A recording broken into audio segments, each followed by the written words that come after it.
நான் 163 கூட்டம் 163 சட்டமன்ற தொகுதியில் எழுச்சி பயணத்தின் போது பொதுக்கூட்டத்தில் மக்களை சந்தித்தேன். ஒரு 5-6 மாவட்டத்தில் தான் காவல்துறை பாதுகாப்பு கொடுத்தாங்க. மற்ற மாவட்டத்தில் எல்லாம் நம்ம கழக நிர்வாகிகள், தொண்டர்கள், கூட்டணி கட்சி சேர்ந்த தலைவர், நிர்வாகிகள் பாதுகாப்போடு தான் கூட்டம் நடத்த முடிஞ்சது. ஆளுங்கட்சி கூட்டம் நடத்தினா, முதலமைச்சர் கூட்டம் நடத்தினா, ஆளே இல்லாத பகுதியில் கூட அப்படியே சாரி சாரியாக காவலர்களை நிறுத்தி பாதுகாப்பு கொடுக்கிறீங்க. நான் வேண்டான்னு சொல்லல. ஆள் இல்லாத இடத்துல பாதுகாப்பு கொடுக்கின்ற முதலமைச்சர் இன்றைக்கு ஆயிரக்கணக்கான பேர் கூடுகின்ற இடத்தில் ஏன் பாதுகாப்பு கொடுக்கவில்லை என்று மக்கள் கேட்கின்ற கேள்விக்கு முதலமைச்சர் பதில் சொல்லியே ஆக வேண்டும். இதற்கெல்லாம் 2026 சட்டமன்ற பொது தேர்தல் வர இருக்கின்றது. மக்கள் எதிர்பார்த்துக் கொண்டிருக்கின்றார்கள். உங்களுடைய ஆட்சியுடைய லட்சணத்தை மக்கள் எதிர்பார்த்துக் கொண்டிருக்கின்றார்கள். ஆகவே 2026 உங்களுக்கு தகுந்த பதிலடியை இந்த மக்கள் வழங்குவார். அது மட்டுமல்ல, விடியா திமுக அரசு, திரு ஸ்டாலின் மாடல் அரசு உயர் அதிகாரிகள், அதாவது செயலாளர் அந்தஸ்தில் உள்ள அதிகாரிகளை அவர்கள் செய்தியாளர்களை சந்தித்து இந்த ஆட்சியுடைய திட்டங்களை சொல்ல வேண்டும் என்று பணித்து இந்த 10 நாட்களாக செய்தியாளர்களை சந்தித்து அந்த துறை செயலாளர்கள், ஆட்சியாளர்கள் இட்ட கட்டளைக்கு இணங்க இந்த ஆட்சியில் என்னென்ன திட்டங்கள் செயல்படுத்துகின்ற விவரத்தை சொல்லி இருக்கின்ற செய்தி தொலைக்காட்சியிலே வந்தது. அது சொல்லலாம். ஆனா கரூர் நடந்த சம்பவத்தை எப்படி ஒரு செயலாளர் சொல்ல முடியும்? இது அவமதிப்பு. ஒரு நபர் கமிஷன் அமைக்கப்பட்டு விட்டது. துறை செயலாளரை வைத்து அரசியல் செய்ய வேண்டாம். இன்றைக்கு துறை செயலாளர்கள் என்ன வேண்டும்? உங்களுடைய வேலை அரசியல் செய்வதல்ல, அரசியல் செய்வதில்லை.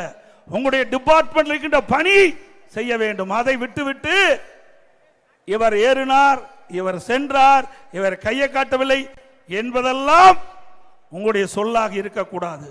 இதையெல்லாம் அண்ணா திமுக ஆட்சிக்கு வந்தவர்கள் தோண்டி எடுத்து இந்த தவறான செயலை ஈடுபடுகின்ற அதிகாரிகளை விடமாட்டேன்.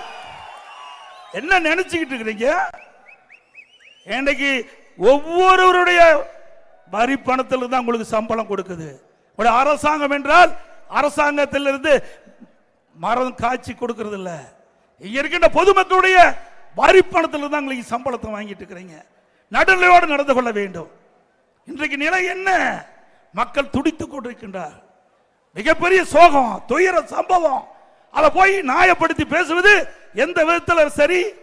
ஒரு அதிகாரி பேசலாமா? அரசியல்வாதி பேசலாம், ஏன்னா தப்பித்துக் கொள்வதற்காக. ஆனால் ஒரு அரசு அதிகாரிகள் நடுநிலையோடு இருந்து தங்களுடைய பணியை செயல்படுத்த வேண்டும். இதுதான் நாட்டு மக்கள் எதிர்பார்த்துக் கொண்டிருக்கிறார்கள். ஆனா இந்த ஆட்சியில பார்க்க முடியாது. இந்த ஆட்சியில் இருக்கிற அதிகாரியிடத்திலும் அந்த நியாயம் கிடைக்காது. அதே போல ஒரு ஏடிஜிபி அந்தஸ்தில் இருக்கின்ற சட்ட ஒழுங்கு ஏடிஜிபி அவர் நியாயப்படுத்தி பேசுகிறார். நீங்க அரசியல்வாதியா? சட்டத்தை பாதுகாக்கக்கூடியதான் உங்களுடைய பொறுப்பு. சரியான பாதுகாப்பு கொடுக்காத காரணத்தினாலே இவ்வளவு பேர் இன்றைக்கு நாம் இழந்திருக்கின்றோம். இன்றைக்கு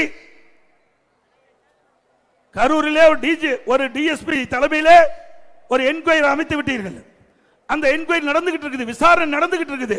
அப்படி இருக்கின்ற பொழுது ஒரு உயர் அதிகாரி ஏடிஜிபி சட்ட ஒழுங்கு பதவியில் இருக்கின்றவர் அவர் செய்தியாளரிடத்தில் இந்த அரசுக்கு நியாயப்படுத்தி பேசுகின்ற பொழுது, இந்த நடந்த சம்பவத்தை பற்றி பேசுகின்ற பொழுது, அதுக்கு கீழ் இருக்கின்ற அதிகாரி எப்படி நியாயமாக விசாரணை நடக்குமா?